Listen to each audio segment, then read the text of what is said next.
గొంతు మీద కత్తి పెట్టి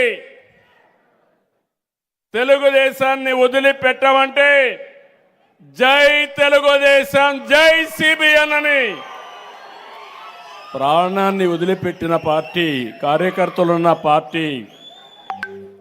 ఎక్కడా ఇలాంటి పార్టీ ఉండదు.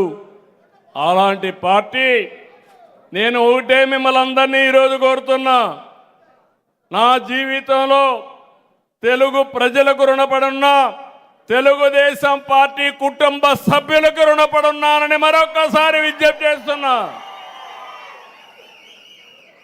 ప్రజలు ఓటేయాలన్నా, ప్రజలు నడిపించాలన్నా కార్యకర్తలే ముందుండాలి.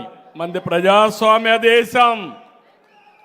ప్రజాస్వామ్య దేశంలో కార్యకర్తలు మేజర్ రోల్ ప్లే చేస్తారు.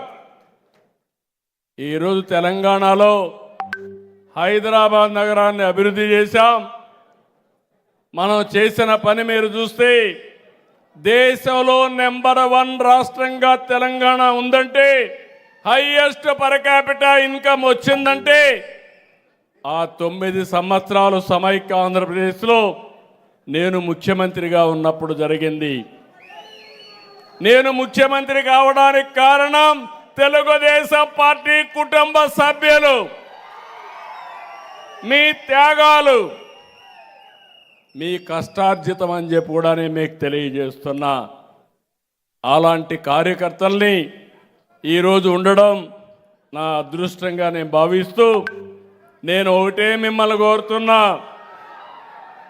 నూతనమైన శకానికి చూశాను మా ఆడబిడ్డ